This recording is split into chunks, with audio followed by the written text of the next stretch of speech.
May I now invite your newly elected president, continuing to the new year, a royalist of great fame, Mr. Upul Jayasuriya. Honorable the Attorney General, Deputy President of the Bar Association, other office bearers, the Solicitor General, senior attorneys, my dear colleagues, ladies and gentlemen. As I rise before you this August Assembly for the second time since my last convocation, having been re-elected as the President of the Bar Association of Sri Lanka, it is my pride and privilege to place before you some of our achievements and state the way forward in the ensuing year with reference to the issues that we are encountering at the bar in Sri Lanka. Most of these projects have been undertaken with constrained financial support from traditional sources due to the unwavering manner in which we stood by the causes of the BASL. Nonetheless, we have been successful in implementing the projected plan of action due to the support of our donors and the unstinted support of many unsung heroes who did not surface on many an occasion and shunned publicity. Be it organizing conferences at rural, national and international level, bar publications, software development, junior bar, social development and welfare of the bar, BSL management, etc. Many of our dedicated members have spared no pains with substantial sacrifice in all fronts in serving the bar and the BSL and cause of justice. I take this opportunity to thank them with all sincerity for a job well done and appeal to them to carry on with their good work in the ensuing year too. Can we be happy that we have done our duty and fulfill our obligations, in particular to the society in general? I shall quote from the former Chief Justice of India, His Lordship Chief Justice Altamas Kabir, when he addressed the Supreme Court a few days ago. I quote, "It is the duty of the legal fraternity upon its corporate social responsibility to give something back to the society in return for what we have been benefited. Issues of public interest should be foremost in the minds of a practitioner of law. We have seen sad incidents in Valivaria, Slave Island, Wanathamulla, Negambu, Chilau, Kankasanture, and in Mena. We have intervened in almost all these instances, not forgetting the CSR responsibility of the Bar Association. When will that day with such lawlessness be put to an end in our society? Peaceful demonstrations are banned, violating the fundamental rights of the people, right of association and freedom of expression on the basis it affects the free flow of street traffic, when the same is committed by the privileged by bringing the entire city traffic to a grinding halt for night races, no such orders are sought or imposed. Mega projects are awarded through the back door, costing people thousands of millions of dollars at varying rates that differ from one road to another, with a new nomenclature called unsolicited offers, just by one party. There is only one place that has to stand firm as a bulwark for the protection of the rights of the people. That is the judiciary.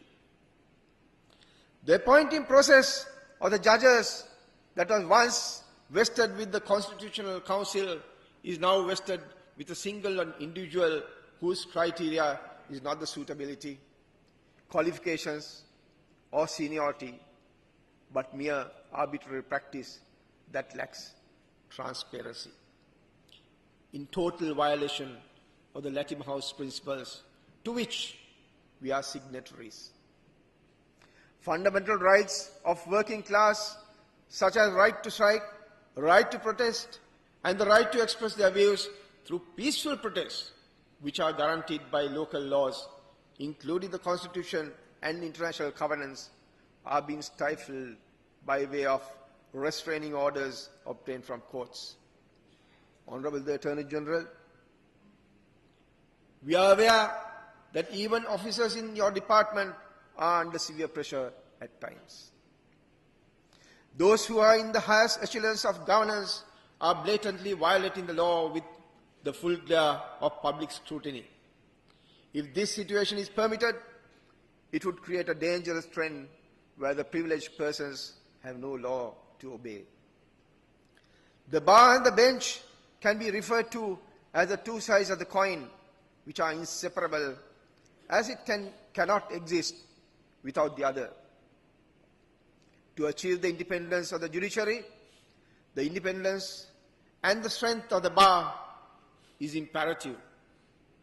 If the bar takes a partisan view and a lukewarm attitude on matters concerning the bench, the future of the judiciary is at stake. Let me quote from the iconic lawyer turned statesman, Nelson Mandela.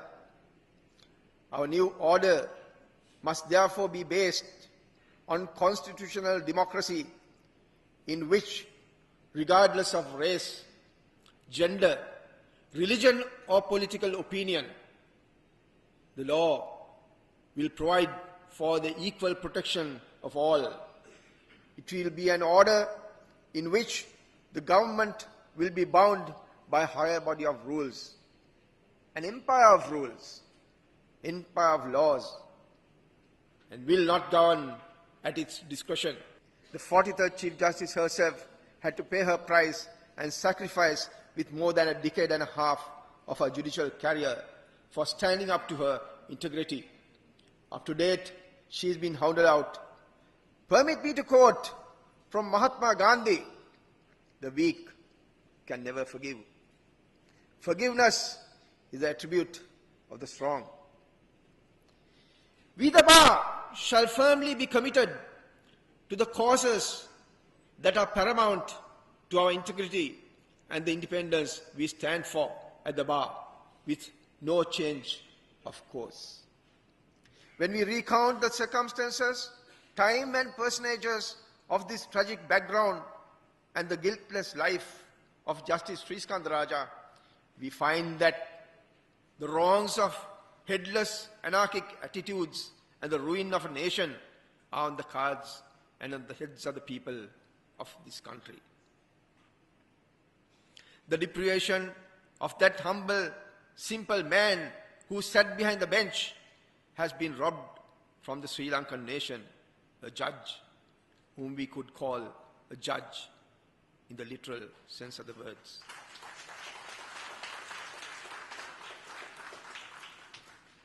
In the discharge of his judicial duties, those who looked at Justice Sri Skandaraja as his Moses shall bow their heads beneath their bitter load in our heavy loss and our land's dim glory, but who weeps for him.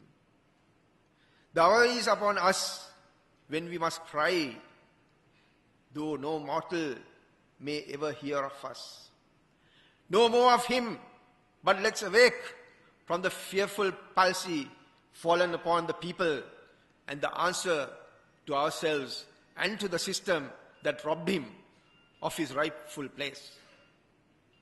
Our cry for justice is not only for those who come seeking justice, but judges themselves who cannot speak for themselves. It is time that transparent procedures are put in place and independent criteria based on merit be adopted, and turn our back to those who take positions that do not legitimately belong to them. It is imperative that remedial action be taken and that the executive acts sensibly in the future, or else the judiciary and the nation run the risk of losing more judges in the mold of Justice Sri Skandaraja. A loss which cannot be rectified or compensated, a loss which with profound consequences. We shall reject these interferences and manipulations that destroy the judicial independence beyond redemption. In the backdrop of abrogation by the 18th Amendment of the historical and salutary 17th Amendment that was assented to by the entire 225 members of Parliament, which created the Constitutional Council, the executive is now tasked with the authority to make appointments to the apex court at will. Similar powers were vested with the executive when appointments were made under the 78th Constitution with the likes of Chief Justice Neville Samarkand, Justice Dr. A.R.B. Amarasinghe, Justice Mark Fernando, and several others. However, their names will go down in our memory lane, inscribed and emblazoned for their courage in developing the law on fundamental rights, having had the intellectual capacity and the courage holding against the very executive that appointed them.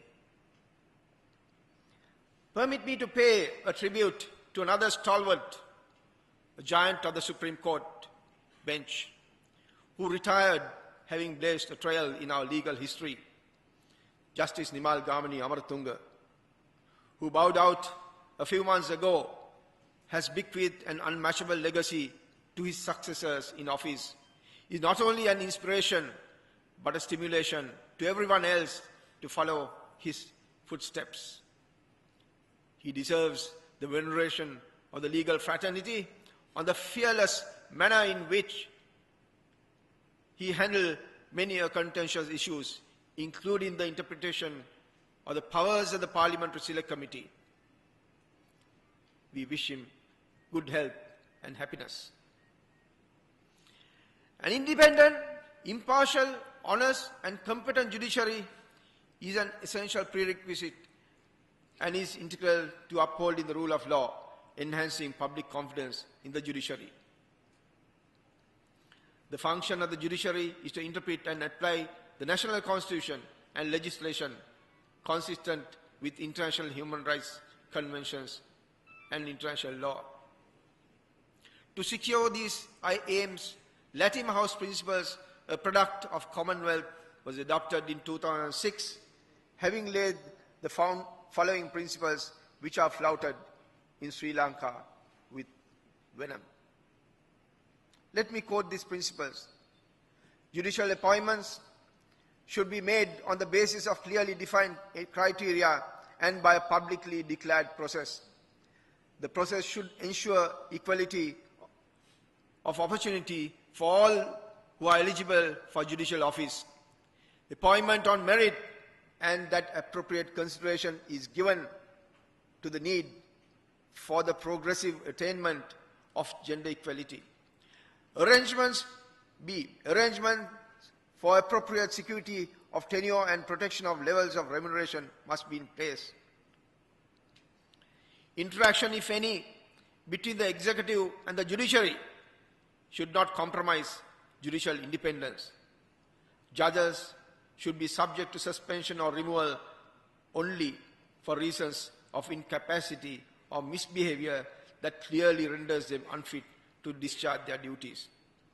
We are entitled to have the confidence that these principles that have been accepted globally will be respected in this country too, particularly holding the chair in office of the Commonwealth, which gave birth to the Latim House Principles.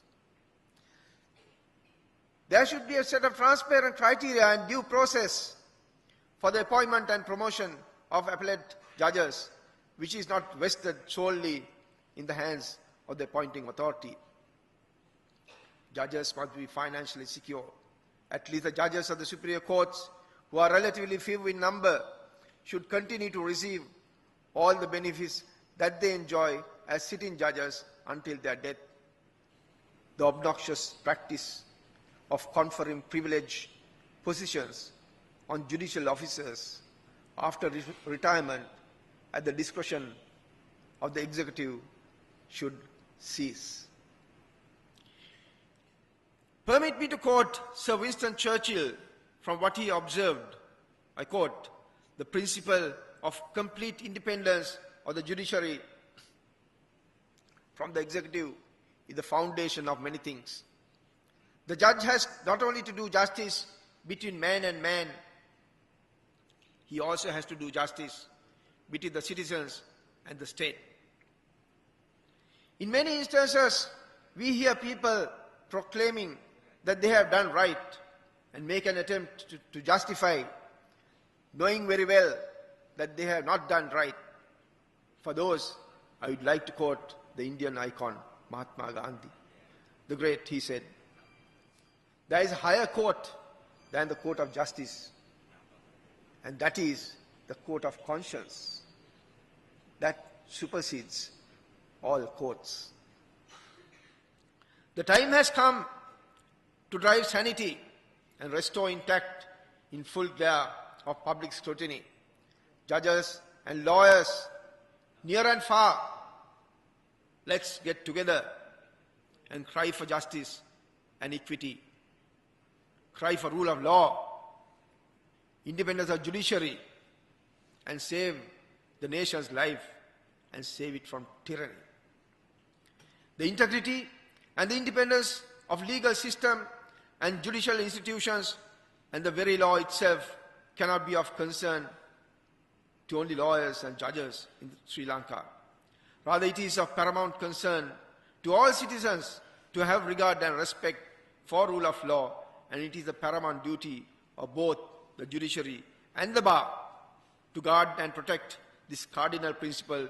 And as the head of the bar, I can state with all conviction that the bar will discharge this duty, and that we are confident and trust that the judiciary will do so too.